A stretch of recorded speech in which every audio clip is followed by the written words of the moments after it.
Welcome back, ladies and gentlemen. I'm Kelvin. Welcome back to Campus Tailgate. Thank you all did watch last week. Joined this week by Michael from South Carolina. How you doing today, bud?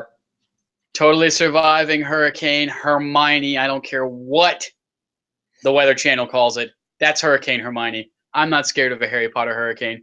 I do, however, want to give a special apology, a very sincere, heartfelt apology to former Florida State quarterback J.J. Costantino. I apologize for totally calling you some Italian guy and not even getting the first letter of your name right. So, sorry, bud. Better luck next time. Well, at least you got that apology out of the way. Well, this week is opening week in the NCAAF, as you like to call it on ESPN, everywhere else, that's what they call it. College football is back. It's the biggest opening weekend ever for college football, with teams going up against each other, ranked teams. This is what the most ranked opponents we've had playing each other in a week one in the past 10, 11 years going back. So that's what we're going to talk about. We each have a sleeper team we're going to reveal at the end. This should be a lot quicker than last week. It shouldn't be an hour and 11 minutes like it was last week. Dave, we miss you. Get back, have fun in Austin this weekend, and we'll probably do a show wrapping up on Monday night, maybe Tuesday to recap the whole week, be another quick video. All right, so we're going to dive into this. The first game we got out of the 8 that we're going to talk about is UCLA and Texas A&M. We're going to give you the scores and maybe something that we are expecting to see from either team. So, Michael, who do you got, UCLA and Texas A&M? I think we lost Michael. Mike, you there? You may have lost him. Well, we're having a little technical difficulty. I'll be back in a second. Let's see, so I have to edit. Yep, he's gone. Yeah, Michael's gone. So it's just me. Michael will be back. He's probably just got some hurricane weather-related issues going on. He'll be back in a minute, hopefully. If not, we'll start over and edit this out. It's okay. Damn, hurricane probably just knocked out his power.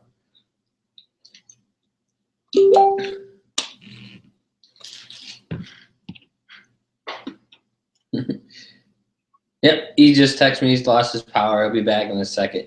He's going to turn on the generator. So, we're live. There's no viewers yet, so that's good. So I could still have plenty of time to go back and edit this out later, which is amazing. All right, so who do you pick? Who am I going to pick? This one I have UCLA winning. UCLA, huh? Yeah. I have UCLA winning this one, and I also have Oklahoma winning the Houston game. You back? Wow, as soon as I say something about Hurricane Hermione, she tells me to fuck myself. I literally just asked you. I was like, I think we lost Michael, because I was like, who do you have in the UCLA game? And all you did was sit there. I was like, oh, right. Yeah, my internet was like all of a sudden it was just like flicker, flicker, bam, and then it came back on, and then you were just there like this. I was like, yep, he lost power. And I was like, all right, so I'll have to edit that out because we're still live. So I can just edit it out. It's not a big deal. All right. Apparently I'm here twice, so that's cool. That's all right. Better twice than zero. So back on topic here. UCLA A&M, who do you got? I'm actually giving the edge to UCLA in this one. Yes, everybody knows about Myles Garrett from Texas A&M. There's only, one major problem is that the defense only returns 6 starters, and they can't stop the run. They were 108th in the nation. 108th in the nation in rushing against. That is awful. Yes, UCLA has to replace Paul Perkins, who course, now is a member of the New York Giants, and you're replacing him with a guy with arguably one of the probably top 10 coolest names in college football, up there with the Debo Samuels, the Kermit Whitfields, because I totally want to name my kid after a frog. So-So Jamaba. So-So. That's his first name. He's obviously got some big shoes to fill. I mean, Paul Perkins was pretty much a do-it-all for you back with UCLA. Probably the biggest storyline in this is not even going to take place on the field, but in the coordinator booth. New Texas A&M offensive coordinator Noel Mazzoni came from anybody?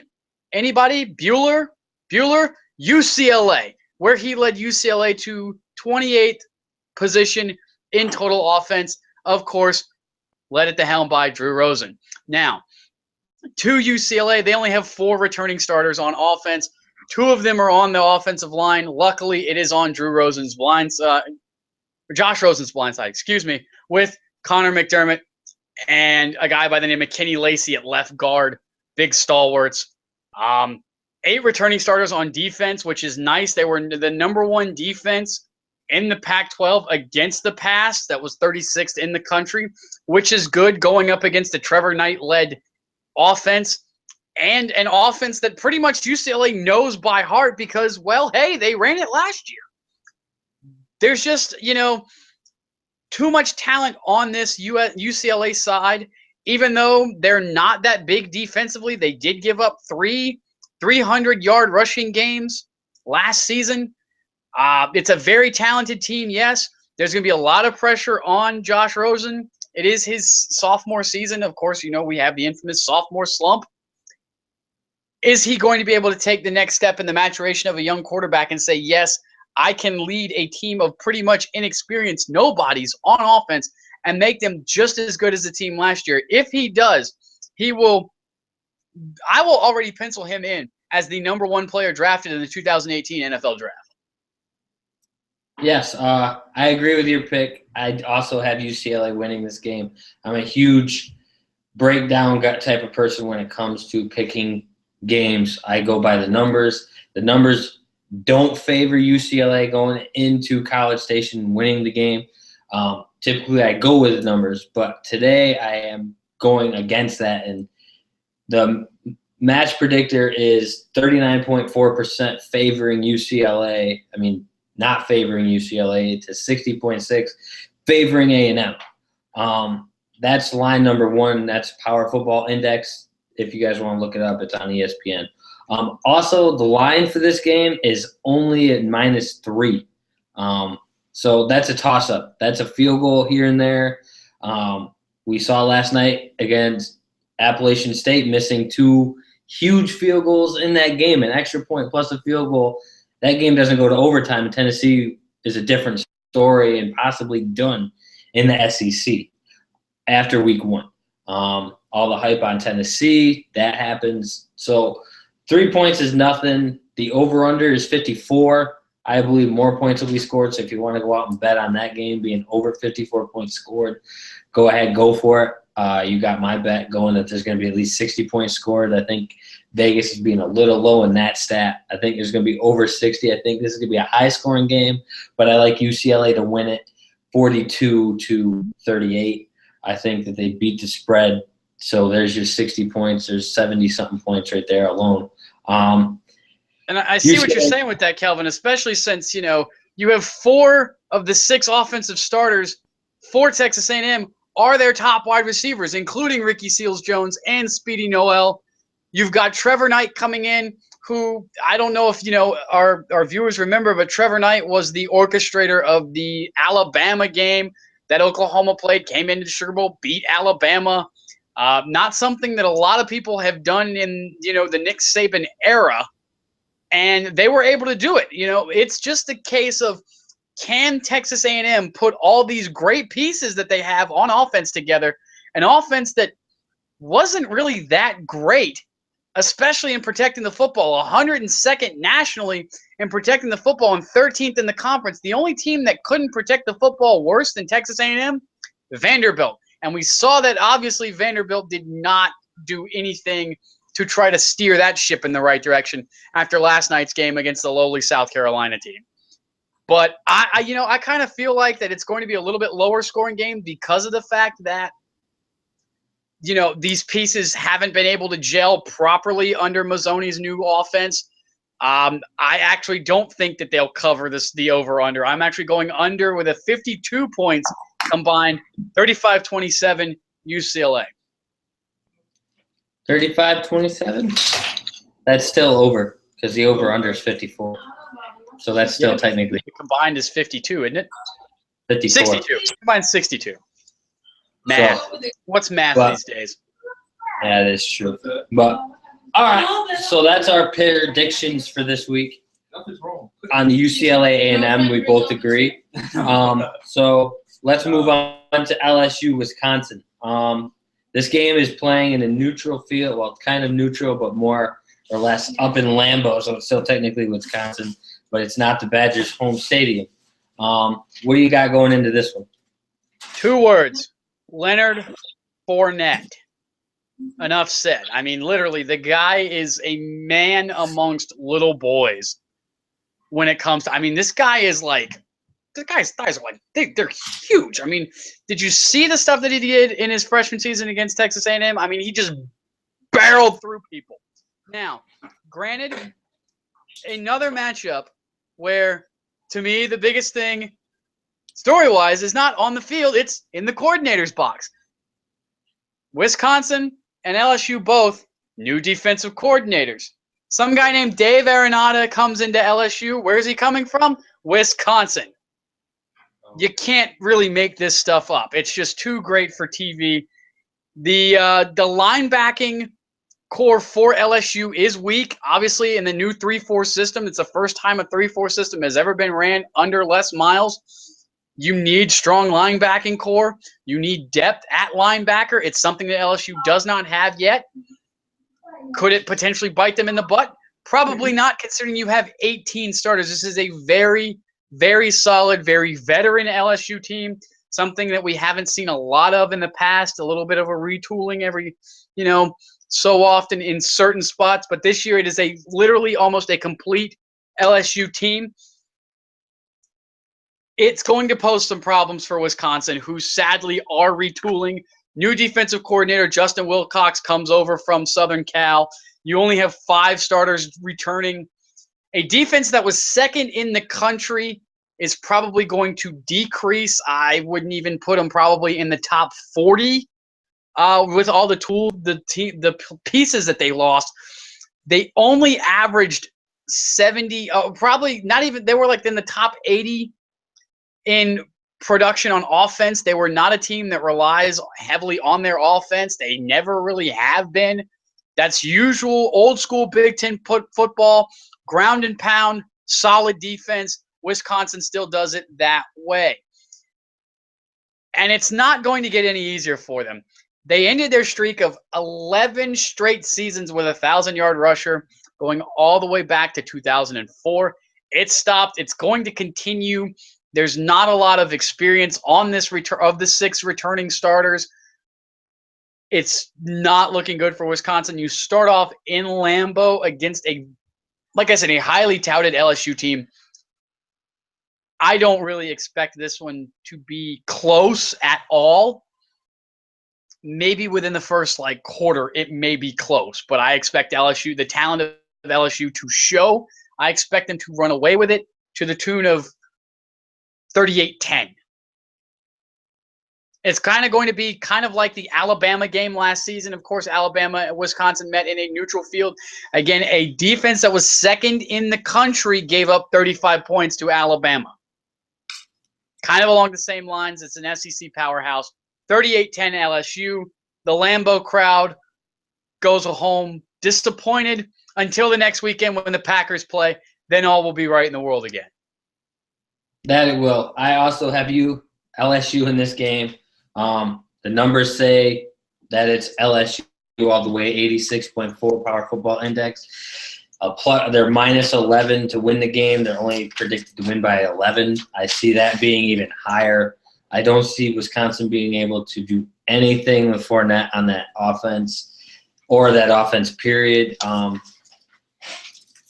Wisconsin's quarterback, Bart Houston, won the job 10 days ago. There's some question issues there. What does he have? It's another question that we'll get into later with another bunch of quarterback situations going on. We also have the over-under for the game is also very, very low for this game. So you could be onto something where the over-under is only 45. I think it goes over 45. I think 45 points could be scored by Fournette in the first half. The kid's capable of putting up 350 yards in the first half and being done after the first half because it's just a route, and you don't want to risk him getting hurt like he did last year and stuff like that. And I see that being an advantage for LSU. I don't see that being stopped until they do go up against the likes of an Alabama. I would have said Tennessee until last night. But I also have LSU in this game, so there's 2 for 2. We both agree on. Numbers back up LSU in this one. Money line, minus 420 for LSU, plus 350 for Wisconsin. So if you want to go bet on Wisconsin, you got a pretty good chunk of change coming your way if they manage to pull the upset. But you would have to take them covering the spread of 11 to get the big payout in this one. All right, next up we have my hometown, well, not my hometown team, but the college team I root for in every sport. We got UNC going up against Georgia. And I'm going to let Michael go first again. Michael's pretty much going to go first on all of this. But, Mike, go ahead. Give us your opinions on UNC, being a Clemson fan. I'll let you have this one to start. But don't worry, I'm going to back up everything that you're going to say with things I think are going to happen in this game. Oh, that's too kind of you. Oh, I love you. Is your defense going to turn around? That's the biggest question of North Carolina this season. Yes, you're under year 2 of Gene Chizik, but you have to replace a lot of depth on the linebacking core. That front 7 is a little depleted, bud. Obviously, you've got returning starters DeJuan Drennan and Nazir Jones, but they have to step up a lot more than they did last season. In the last 3 games, I don't know if you've watched the last 3 UNC games, Kelvin, but there was a combined 424 yards on the ground on average, with an average yak of 6.6 for you new college football fans. That's yards after carry. 6.6 yards after. That's just ridiculous. I mean, not only to Wayne Gallman, but some guy from NC State who, is probably not going to be really well known, and some guy named Shaq Inglewood, I believe his name was, for Baylor, who ran for like 300 yards and like 2 touchdowns. To stop that is going to be your biggest concern because you're going up against Nick Chubb. And not just any Nick Chubb. This is a 100% healthy Nick Chubb, who, mind you, while 100% healthy, is not only one of the best running backs in the SEC next to Leonard Fournette, he's also one of the top 10 running backs in the country. And you have to go up against his backup, 1,000-yard rusher, Sonny Michel. Now, for a team that gave up 424 yards on the ground in the last 3 games on average, to go up against 2 rushers who potentially will run for no less than 1,200 yards apiece. Plus, will Georgia introduce Jacob Eason in this game? Yes, Grayson Lambert was named the starter because he's the incumbent, but Jacob Eason has the better arm, he's got the hype behind him, and he's got something that Mark Richt never really had since post-Matt Stafford, and that's a highly talented quarterback. Inexperienced front 7 for Georgia. That's going to pose problems going up against Mitch Trubisky, that's a tongue twister, and Elijah Hood, who lump him in with Dalvin Cook, James Conner, Wayne Gallman in no particular order. You have 4 of the top 5 running backs, not only in the ACC, but again, 4 of the top 10 running backs in the country. Like we discussed last week, the ACC is overtaking the SEC in the running back position until we start getting the Bo Scarborough talk shoved down our throat by everybody at ESPN. I'm talking to you, Paul Feinbaum. Kirby Smart, you're going to have to get better offensive production than your predecessor. You are a defensive head coach. This is a defense that is in transition, but again, Gene Chizik knows the SEC. He coached against SEC teams. He won a national championship with an SEC team at Auburn. A lot of people forget that because it's Gene Chizik. I still, though, it's going to be close. It is going to be Atlanta. If it was between the hedges, I would have given this a little bit more of an edge. Ugga, damn what an ugly dog. You win by a touchdown. 27-20. All right. So you're going with UGA, which I figured you would. We go against the grain. You're a Clemson guy. Georgia needs this game to stay in it. They lose this game, they basically have to win out to have any shot to get in an SEC title game. And it doesn't get easier after that. It's not going to get easier for them. For like the next month and a half after this game, they don't get any easier for Georgia. It gets easier for Carolina. Carolina's only playing 2 FBS schools this year, so that really hurts them in the standings, especially if they lose this game to a powerhouse like the SEC Conference. And Georgia, they lose this game, they can count themselves pretty much dead in the water. Louisville looked dominant the other day. Granted, it was against a Charlotte team that's still upstart. This is only their second FBS season, but Lamar Jackson did look fantastic. Yeah. He really did. And you had Tennessee playing Appalachian State, who's been irrelevant technically for 9 years since they last beat Michigan. But a 9-3 season last year. Yep. They had the season, but they hadn't beat. They're playing lower competition, and that's why. It's like Boise State going out and running the table. Okay, you're doing it against lesser competition. So, but Louisville has a legit case to pick with anybody who has them ranked where they do. Louisville looks great. Another ACC team that's going to do, I think, is going to have some serious talk of possibly facing a Clemson in the ACC title game this year. But that's a later topic for a later date. Back to UNC. UNC, yes, we are worried about that defense. Is it going to come around like it did for the first 9 weeks of last season? The first 9 weeks of last season, they were playing above their numbers, and that showed down the stretch when they gave up 437 yards per game on the ground. That really showed. I think that loss to Clemson is what really did them in. I think that just ruined their confidence level going down the rest of the season. Then getting down huge to Baylor in the bowl game last year didn't help their cause. Yes, they did battle their way back into that game to lose 49-38, which they shouldn't even have been close to that. But I think Baylor was just coasting the whole second half, and I can't blame Baylor for that. But you're going back to this game, you have Georgia starting Lambert. He's an on and off again last season starter. I don't consider him to be much of a threat, even though he does protect the football, which is probably why you don't start your true freshman Jacob Eason in this game. Being week 1, you don't want to get him rattled going in. But I think if Lambert comes out sluggish and that offense isn't going anywhere, I wouldn't be surprised if Eason's in the game after 3 or 4 series of Georgia not being able to move the ball, especially with the defense that Carolina put out last season toward the end of the year. I don't see that happening this game because it's week 1. We don't have the injuries. We don't have anything. It's a new year, new slate. Look at what teams have done coming off of bad defensive years in the NFL and coming from college. You have every type of thing that can happen. I think this is going to be a rebound season for that defense in Carolina. I think Carolina shocks a lot of people, and they win this game. The points are not very good in this game. I don't believe. I believe this one's a toss-up. The power index has Georgia 59.1, Carolina 40.9. It's another spread of 3. It's a toss-up. Field goal here or there could win it. I'm going to give the edge to Carolina in that debate. Yes, they do have Chubbs over in Georgia. Okay, so is their plan of attack going to be run the ball 38 times a game? Because their quarterback's not a dual-threat quarterback. He's not a runner. So they're going to hand it off to Chubbs, who, yes, is coming back into this game fully healthy and cleared to play.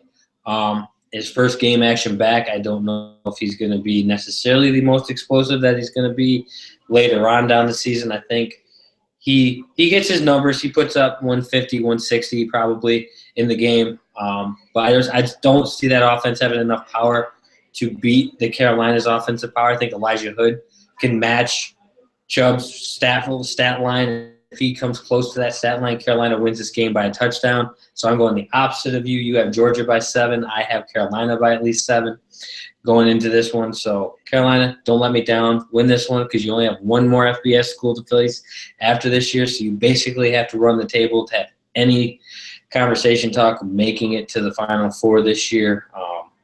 That's not on the coaching staff. That's on the AD in Carolina. Get your shit together because Carolina football is back. Been looking forward to it for a long time. That's just my thought. I'm going. It's going to be a tough year for in both the ACC Atlantic and the ACC Coastal because you have Mark Richt now in Miami, who's actually going to challenge UNC for the Coastal. And then the Atlantic, it now actually is a 3-team race besides Clemson, Florida State, with Louisville being in there. Obviously, the ACC Atlantic is going to get some clearing out here. Louisville does go to Death Valley this year. And if I'm not mistaken, I think Florida State goes to Louisville this year. Yes. So Schnellenberger Field at Papa John Stadium is going to be rocking when the Seminoles come to town. But everybody knows that the ACC Atlantic and probably the ACC will be determined October 29th, Doak Walker Field it's actually eventually going to be Bobby Bowden Field at Doak Walker Stadium, Clemson, Florida State, October 29th. But that's, again, for another show. We're getting ahead of ourselves here. We still got, 5-6 more games to talk about here. Yeah, we got a few more. So we're going to move right along into the game number 4 that we have going on this week, which is another Battle of Texas game going on. We had UCLA and A&M with the first one we talked about. Now we're going to move into Oklahoma and Houston. A lot of writers are already writing off Houston in this game, who's ranked 15th. They're ranked 15th for a reason, which I find hard to believe that a lot of people are counting them out in this game. Oklahoma doesn't necessarily travel well when it comes early in the season. They tend to struggle on the road early in the season. In a game like this, where they're coming off that loss they had to end their season last season, going into a Houston team that's on the rise. And, Michael, you talked about this last week. You picked Houston to win this game. I believe on our show last week, you picked Houston to win this one. So go ahead, and we'll let you talk about Houston, Oklahoma a little bit. The biggest non-Deshaun Watson quarterback in the country is Greg Ward Jr. And this really is going to be a quarterback showdown, people. You have Greg Ward Jr. going up against Baker the touchdown maker. Yes, I'm using that one. I got that one from Brock Heward this morning on ESPN. I thought that was a clever thing. Brock Heward said he would probably never say that again. So, Brock Heward, you dropped it. I'm picking it up and running with it. I love Baker the touchdown maker. I think that's a great name, a great nickname, and it's probably one that the kid's never going to live down. But it's really going to come down to the secondary. Personally, I think it's going to come down to the secondary of Oklahoma because you did lose Zach Sanchez to the NFL. He got drafted by my Carolina Panthers to be one of the 3 replacements for some guy named Josh Norman, who's now going to waste away in D.C. But 6 returning starters on defense. They did lose Zach Sanchez. They also lost Eric Stryker, who was a predominant guy on that defense, and a guy by the name of Dominique Alexander, another defensive lineman who did wreak some havoc in that Clemson game before Clemson really put it on in the second half. Baker Mayfield, Samaje Perine are going to be going up against a Houston defense that has an inexperienced secondary. A defense that was only 5th best in the American Conference at stopping the pass. I don't know about you. That doesn't really bode well if you're a one-loss team and you're not even the best defense in your conference. I don't know what that says about the conference or the level of play that Houston was playing last season, but Oklahoma is going to have Fitz stopping Chance Allen and Steve Dunbar, and probably the X factor in this whole game is Duke Catalon. Some of you may remember Duke Catalon as a former Texas running back, highly touted prospect, chose Texas, left Texas, walked on, or transferred to Houston, Todd Herman calls him Ezekiel Elliott 2.0. The most complete running back he's coached, not named Ezekiel Elliott, Duke Catalan, he says. That bodes well, replacing Kevin Franklin, who was a record-setting running back at Houston. The guy probably owns almost every rushing record in Cougar history. It's going to be a barn burner. It is a put-up-or-shut-up year for Houston and Tom Herman because of the growing hype. This is probably Tom Herman's last season in Houston. I feel like he's going to be a guy that's going to get a lot of offers, including potentially, like I stated last week, a job at Texas if Charlie Strong goes, a job at A&M if Kevin Sumlin goes, a job at Baylor, because I really don't feel like they're set. I don't think that they're going to have that coaching staff next season. I think it's a complete overhaul. They're going to try to wipe the slate clean. Todd Herman recruits well in Texas.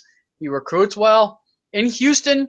He obviously recruited well in the Northeast. He can bring some of those guys down. But again, this team was 8th overall at stopping the run. Stopping Samaje Perine is going to be a big task. Of course, we all know Samaje Perine, the record holder for most yards in a game with 427 against a jaunted Kansas team. Ooh, but the guy is talented. He's got skill. Kind of reminds you of old Oklahoma running backs of the past when it was nothing but that triple option game in the Big 8. God, I miss ESPN Classic. I still pick Houston in this one. 38-35 on a last-second touchdown from Greg Ward Jr. to Chance Allen in the red zone. Well, that's what we thought. That's what I thought you would pick, because that's what you picked last week was Houston.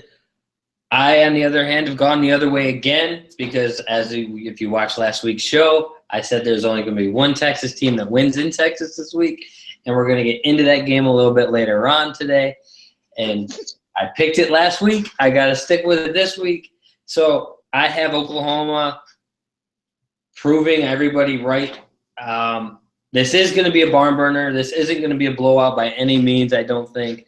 This is going to be a bunch of passing touchdowns, a couple of rushing touchdowns, but it's going to be more or less throw it through the air. Somebody's going to break 60 yards one way. They're going to break 80 yards the other way, throwing the ball through the air. You're going to have that type of game. It's going to be nonstop offense in this game. So look out for that. Oklahoma Power Index says is a 90.4 favorite to a 9.6 for Houston, which I think is way off. I don't think it should be that high. The point spread is a 12-point favorite in favor of Oklahoma. I believe that's way too high. That actually just increased because it was 11 2 minutes ago. So the line is still shifting in this game. So maybe something just happened with Houston. I don't know. Maybe something broke in there. Maybe. The old money line is minus 500 for Oklahoma, so you'd have to bet a lot of money to even make anything back in that game, which means you'd have to have them covering both the over and their point spread. Houston, another one to pick this week if you want to take the spread. I don't think that they win by 12. I think this is a 3 to 6 point game. I don't see this being a 12-point game. This could be a last-second touchdown throw for either Oklahoma or Houston. They can go that way, but I'm leaning toward Oklahoma in this game to throw a late-winning touchdown corner fade like we did and like Ben Roethlisberger did in Super Bowl, what was it, 42, 41 maybe, where Burles catches it in the corner of the end zone and they beat Arizona miraculously. I still didn't think it was a catch, but according to the NFL, that's a catch. So that's what I see happening. I see a corner fade back of the end zone. Oklahoma wins it, rebounding from their 20-point loss to Clemson to end last season. So that's just what The other test to this is there were only 2 quarterbacks last season that threw for over 2,000 yards and rushed for 1,000 yards. One of them was Deshaun Watson. The other was Greg Ward Jr. Now, I don't know if you guys watched the same Oklahoma game that I did, but Deshaun Watson kind of tore that defense up. Greg Ward Jr. can do the same, especially a defense that only returns 6 starters. It's an inexperienced defense on both sides. Greg Ward Jr. really could be the deciding factor. That he could. And a dark horse Heisman candidate. Yeah, they have somebody already has 7 touchdowns or something, so they're saying that that's the Heisman candidate right out the get-go, and I believe that's Lamar the guy. Jackson had 8 last night. Yeah, so that could very well be another dark horse right there. But moving on, we have our pick number 5. So as of right now, Michael and I agree on 2 games. We disagree on 2 games. I'm pretty sure we're probably going to both lean the same way on this one, maybe. Going into game number 5, we have Ole Miss at Florida State. Go ahead and go. 2 words. Dalvin Cook. I knew that. And that's just the part. That's just the beginning of it. We'll get to Florida State here in a minute. I want to talk about Ole Miss for a second. This is probably one of the most inexperienced teams in college football. You only return 4 offensive starters. One of them is Chad Kelly. One of the starters that returns last year is now a backup this year. He's dropped on the depth chart. Some out of Quincy Adeboye or something, the wide receiver. This team was 105th in pass defense last year. It's not going to get any easier facing one of the most accurate arms that they're going to see all year in DeAndre Francois. This is literally going to be kind of a beauty versus the beast contest where you have Chad Kelly, the decorated quarterback nephew of Jim Kelly, who's kind of famous in your neck of the woods, Kelvin. A lot of people kind of know who Jim Kelly is up there, right? Just a little bit. We know. Yeah. You know a lot about Chad Kelly too. Yeah, we've seen 4 falls in Buffalo. We know how it worked out for you guys. But God bless Jim Kelly, the true hero to all of mankind. I mean, the guy is a great guy. The biggest matchup is actually on the field this time. Derwin James, the all-rookie safety, going up against Chad Kelly, watching inexperienced receivers, going up against an experienced Florida State defense. DeMarcus Walker going up against, and this will happen. Usually DeMarcus Walker plays on the right side of the field. I think that Jimbo Fisher is going to want to move him to the left side to go up against true freshman tackle Greg Little. Little is going to be tested right off the bat with a guy who almost went to the NFL draft last season and almost sneaked into the first round had he gone out of. He probably would have been a high second, maybe a fringe first. Could have definitely snuck into the first round had he gone out. Really did flirt with it. This actually really could come down to a game of special teams. No longer do you have Roberto Aguero in Tallahassee. You replace him with little brother Ricky. Can little brother Ricky live up to the height, or is he going to end up like his brother is right now in Tampa Bay? Fledgling. Can't hit a field goal to save his life. This is not going to be a close game per se. The score may make it look close, but I don't think that it's going to be as close as a lot of people think this is. Chad Kelly and Josh Rosen pretty much have to do the same thing this season. Make their team great again. It was great last year. But after Florida State, you want to talk about a not easy schedule? Ole Miss potentially could go 1-3 in their next 4 games, including Alabama. And if I'm not mistaken, Georgia. So they have a lot of questions. Does Ole Miss, an inexperienced team going up against just Dalvin Cook alone, not to mention Travis Randolph and the aforementioned Kermit Whitfield, Ole Miss will be lucky to score 20 points. I would totally go over the spread, over the points. I had Florida State scoring 38. I may give them 41 in this one, just an extra field goal in garbage time. 41-21 Florida State. Well, I also have Florida State, mainly for the reason you said. Dalvin Cook is on that team. I don't see him being stopped. He's going to shatter that school record this year, barring injury. Knock on wood, we don't want to see anybody ever get hurt. I got Dalvin Cook breaking, who is it? Derek Ward. Is that their running back? Work done. I was about to say, work done was pretty good. He had an NFL career. Yeah, he's only 1,261 yards away from breaking that record. I believe that gets done considering he's put up on average 1,300 yards. And he's 100% healthy this year. No lingering hamstring injury. He was playing at like 80% the last 4 or 5 games last year. And looked ridiculously good. I mean, he broke off like a 78-yard run against Clemson in Death Valley. So, I mean. Yeah. And then the only thing I see that could keep Ole Miss in this game is Chad Kelly. Chad Kelly did it last year. He's proven he can do it. He's gotten clean. He's stopped all the nonsense, but supposedly there's a rap video out there now, so I haven't seen that yet. I'm going to probably look that up, though. He made a rap video. We're definitely looking that up after the show, and that will definitely be one of our next topics for next week's show. So, spoiler alert, we're going to talk about that. Tune in next week. Yeah, Chad Kelly has a rap video out there. This site is supposed to be being played in a neutral field out in Orlando. I don't get how that's neutral site considering Florida it's like State, 150, 200 miles from Tallahassee. That's totally neutral. But then you have Ole Miss driving 627. I mean, that's neutral right there. Jimbo Fisher claims it's neutral, but Florida State has yet to lose in Orlando. They are 8-0-2, dating back to 1952 in Orlando. So they have 2 ties.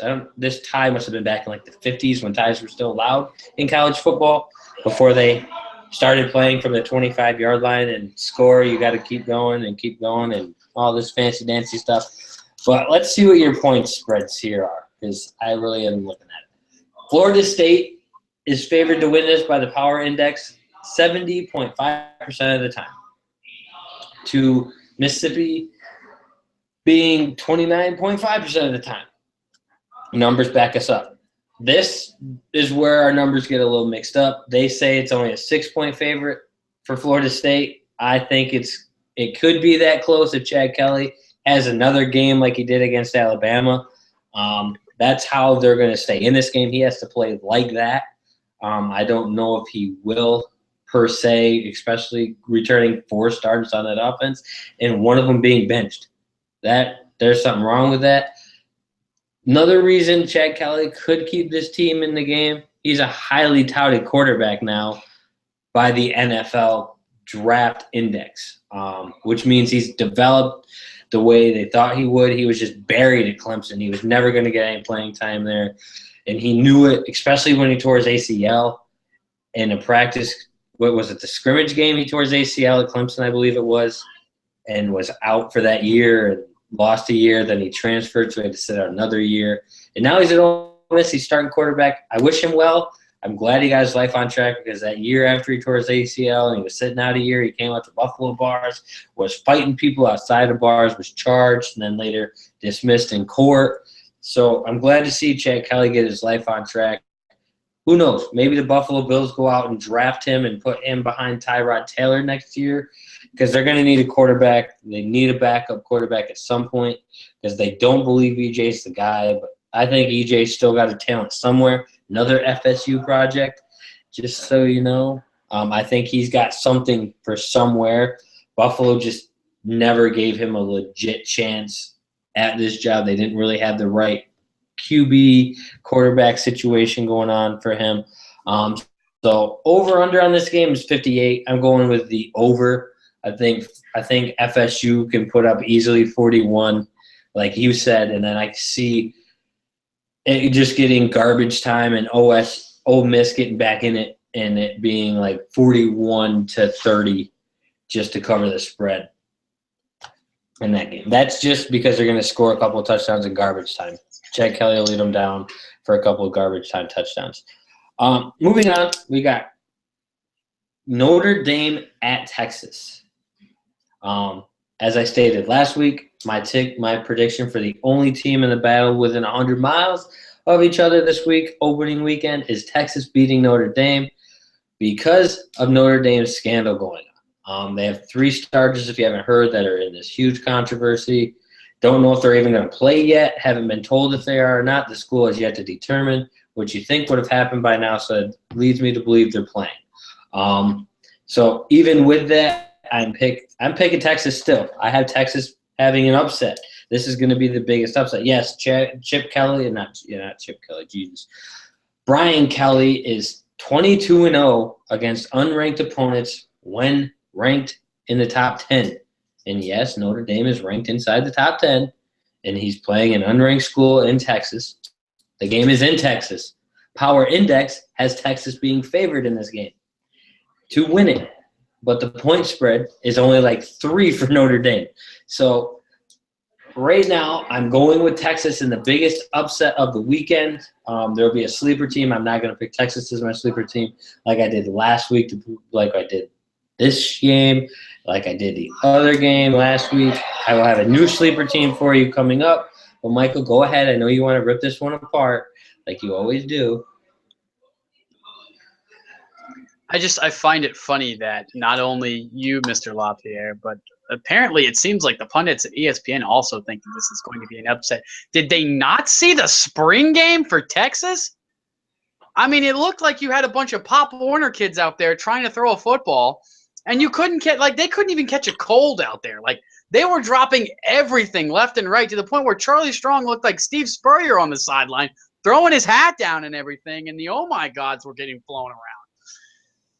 If Shane Buechel is the answer to this team, it's going to be another hard year for Texas. I don't think that Charlie Strong is a bad coach. I don't. Charlie Strong is a fantastic coach. Charlie Strong did a tremendous job at Louisville. Charlie Strong actually has done a good job recruiting at Texas.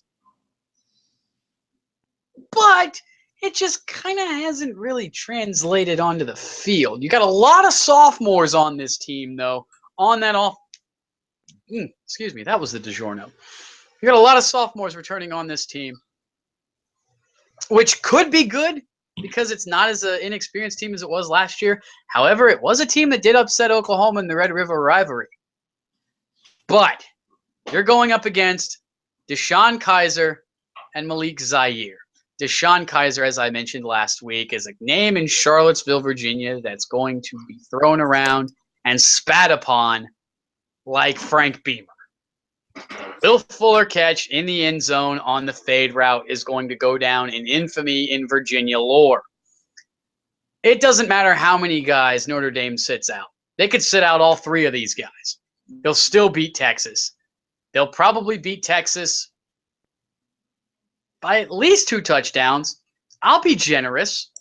I'll give Texas 14 points. I'll say they score 14 points against Notre Dame. Yeah, this Notre Dame team has kind of lost a couple things, but this Notre Dame team also did win a lot last year. And had it really not been for 2 plays, this Notre Dame team would have been undefeated. Of course, the last-second field goal against Stanford in the failed 2-point conversion in the torrential downpour at Death Valley. I don't see why everybody is jumping on Texas's, ship here. Now, if Texas does find a way to win this one, you know what? Hey, I'll be wrong. I'm okay with that, but I just don't see it happening. Well, with two different quarterbacks starting for Notre Dame, that tells me that Brian Kelly still doesn't know what he really has or wants in that quarterback position yet. We've seen this work out in the past for him and other teams going forward. Ohio State's been able to do it. They did it last year for a certain amount of time, and then that kind of backfired, and they lost to Michigan State, go or less. So I think this is going to be an upset. I think Texas wins this one and shocks the world. It's not really going to be a shock to many people like it would be if it was like later in the season. But being week 1, Notre Dame can rebound and get back in that title picture. But I just like Texas in this one. But we got to move forward because we're running out of time. Next up, Mike, it's your Clemson Tigers going up against the Auburn Tigers. How about that? And then this is steeped in lore. I mean, this goes back to the 1900s. I mean, it wouldn't be for Clemson. Auburn wouldn't have colors. And vice versa. I mean, we literally piggybacked off each other. They have a Tillman Hall with a nice clock tower. We have a Tillman Hall with a nice clock tower. Ours came first, though. However, on the field, it's two completely different ends of the spectrum here. You have an Auburn team who finally named a starter in Shane White. And they were awful last year on offense. 94th in the country.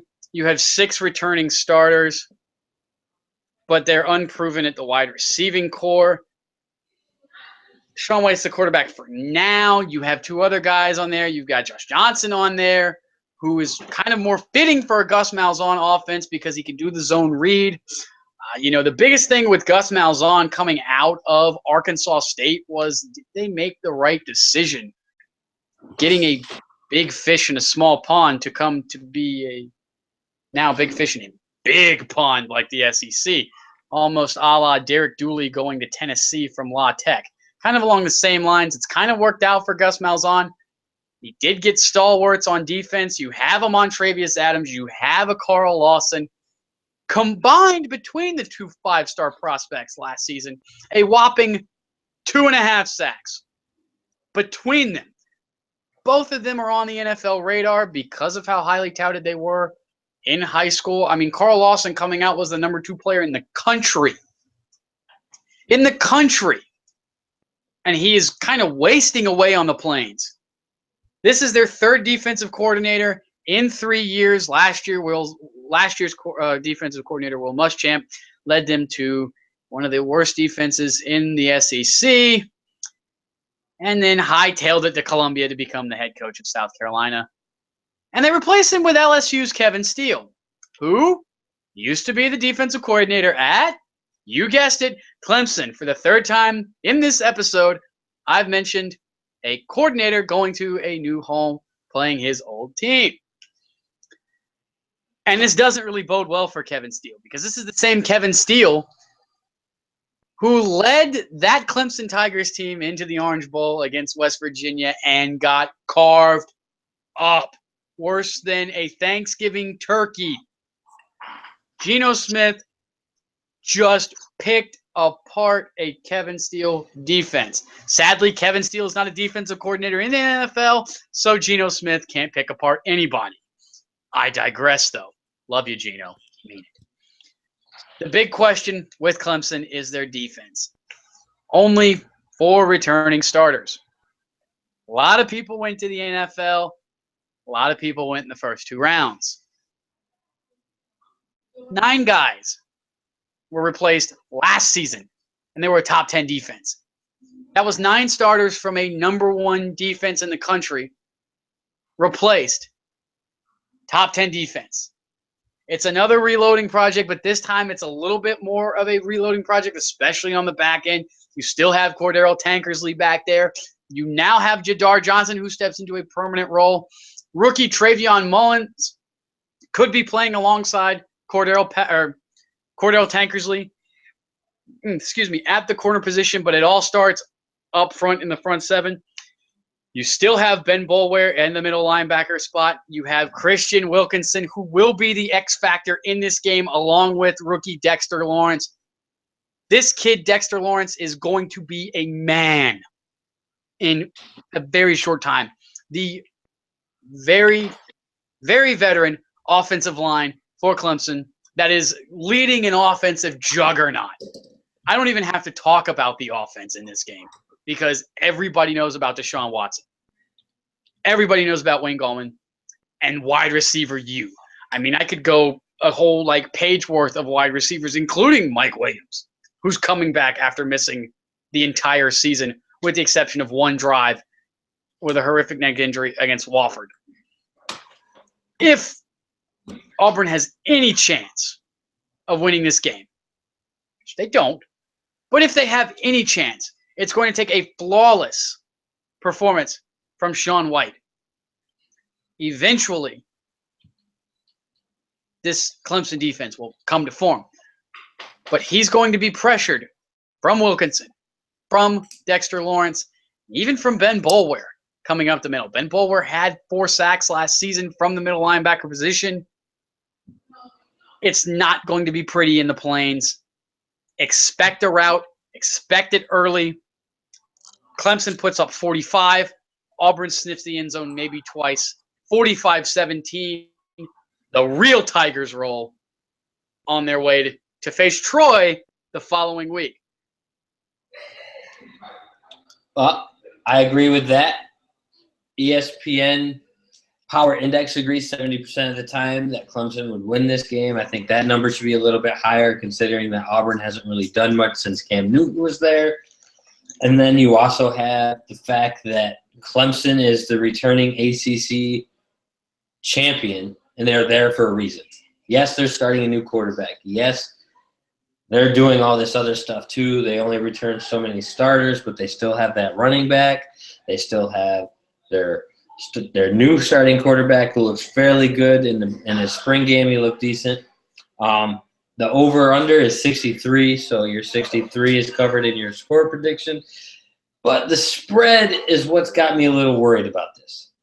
It's only a 9-point spread going into the game. Granted, that could change by 1.5 to 2 points going in, so Clemson could be an 11-point favorite down to only a 7-point favorite going in to this matchup tomorrow night. I like Clemson to win. I like Clemson to win big. I don't see Auburn being very good. Auburn's not anywhere near the relevancy they were back in the Cam Newton days. I don't see them getting back there this year. I don't see them getting back there within the next 4 years. And I don't necessarily blame it on the coaching. I just blame it on them being in the SEC and everybody wanting to go play for Alabama under Nick Saban. LSU with Les Miles. I think he deserves a lot more credit than LSU gives him credit for most of the time. They're just buried in a conference that's too good. You got Georgia right there, who Georgia's going to be playing in, I believe, in the new Atlanta Stadium a couple of home games a year now. Auburn really doesn't have that with that, so that's another recruiting tool they don't get. It's another perk for Georgia. Yeah, we get to go play at an NFL dome a couple of home games a year now. So I like Clemson to win big in this one. I'm going a little bit higher than you. I believe Clemson wants to come out and prove to a Louisville who put up 70 points that, hey, we could do the same thing against a better conference team in the SEC. So I think Clemson's going to go out and they're going to put up probably a good 55 to 57.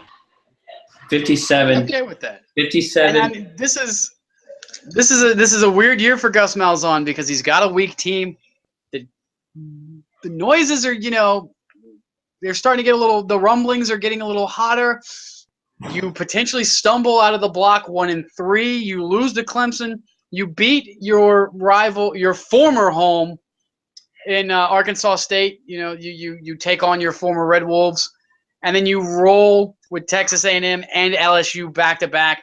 You get them both at home in Jordan-Hare. The War Eagle obviously is going to be flying, but you're going to finish 1-3 going into Louisiana Monroe. So, okay, there's a little bit of an easier challenge there.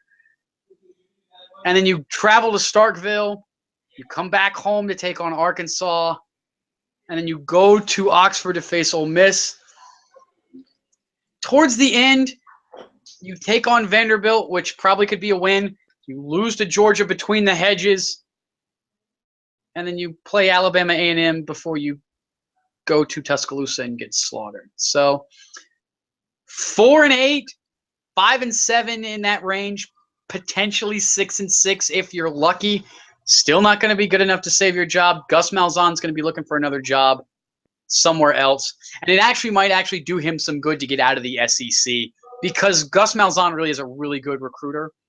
But like you mentioned, people don't want to play for a Gus Malzahn when they can go play for even a Kevin Sumlin in Texas or in College Station with Texas A&M, or even obviously everybody wants to go play for Saban in Alabama, or even a Les Miles. Even Jim McElwain down in Florida is a hell of a recruiter. Did a hell of a job with that Florida team. 10 wins last season. So I mean, it's kind of tough right now to be Auburn. Yeah. And it's only going to get tougher. Yep. Well, moving on to our last topic before we pick a sleeper team quick is the Bama USC game tomorrow night. A game that's highly touted is going to be one of the most viewed games of the weekend because Alabama doesn't necessarily know what they have in their quarterback position or their running back position for quite some time. That's just something that we're going to learn going forward, just like Nick Saban and Alabama fans are going to learn what they're going to have at those two positions moving forward. They really don't know, and neither do we. So your take. Well, if we've learned anything from Alabama and Nick Saban in the last 8 years, they don't care about offense. They really don't. I mean, it's not really a offensively driven team. I mean, you're going to have Cooper Bateman, who was named the starter. You're going to have Bo Scarborough, who, remember the name, people, because, again, ESPN is going to be shoving him down our throats. Led by Paul Feinbaum. God, I hate Paul Feinbaum. You've got Calvin Ridley returning, which is a major plus. Calvin Ridley was fantastic last season. Kind of hit a buzzsaw when it comes to that Clemson defense, but he still had a pretty good national championship game.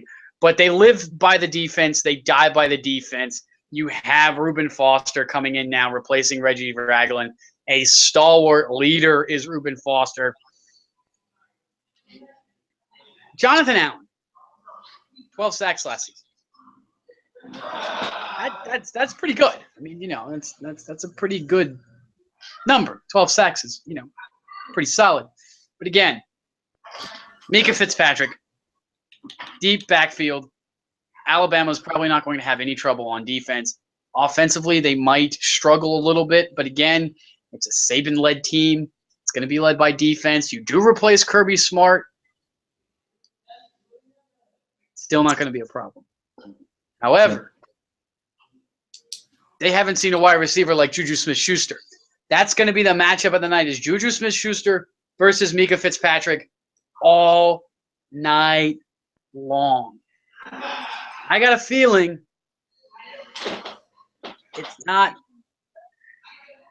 USC's time. Like Clay Helton, it's nice that you took over for Steve Sarkisian. I'm glad that Steve Sarkisian is getting better. He is recovering from alcoholism. He's struggled with it throughout his coaching career, even back in Washington, and even while he was offensive coordinator at Southern Cal. So it's nice to see Clay Helton take over. You do have new defensive coordinator Clancy Pendergrass was brought in to replace Justin Wilcox, who went to aforementioned Wisconsin. Clancy Pendergrass, former defensive coordinator in the NFL. He was defensive coordinator for the Arizona Cardinals when they went to the Super Bowl. Kansas City Chiefs under Todd Haley in 2010. He was a defensive backs coach for the Oakland Raiders. Defensive coordinator for Cal. He taught Cameron Jordan and Michael Kendricks how to be great. Cameron Jordan was a first-round pick. Kind of fizzled out in the NFL. He's kind of up and down. He's been all right. Michael Kendrick was a Pac-12 Player of the Year.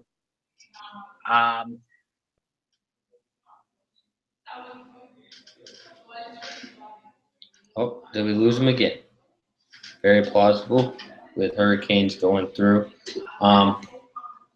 What I believe he's going with is he's going to pick Alabama in this game, regardless. I'm also picking Bama in this one. Yes, USC is starting a new starting quarterback as well as Alabama. I am picking Alabama in this one.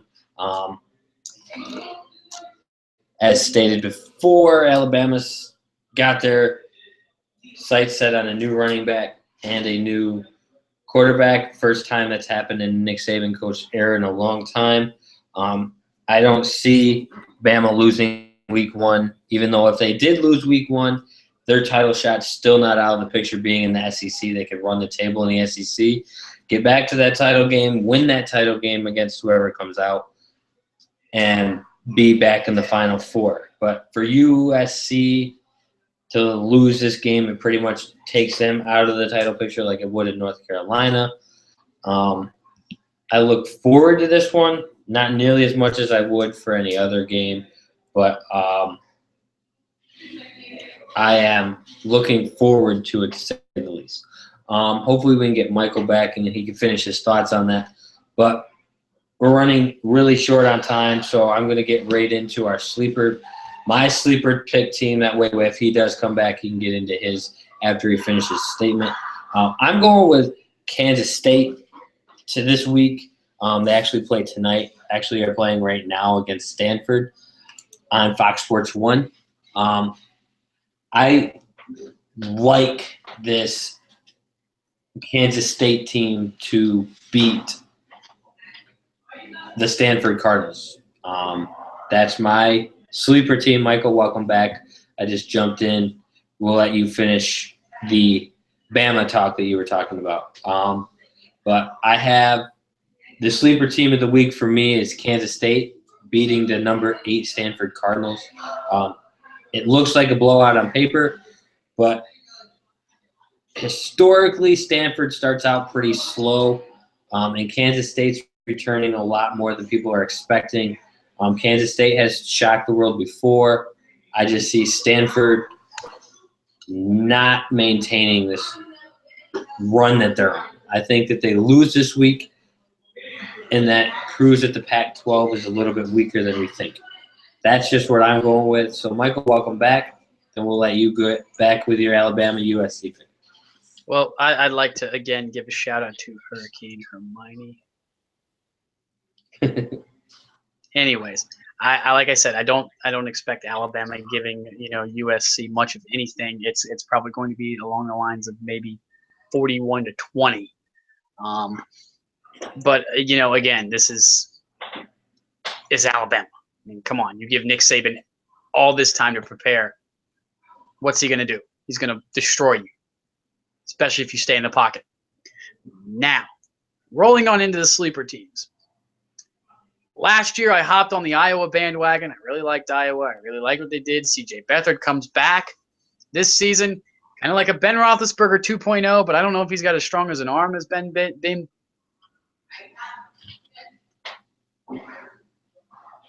Well, I think Hurricane Hermione is struck again, Michael.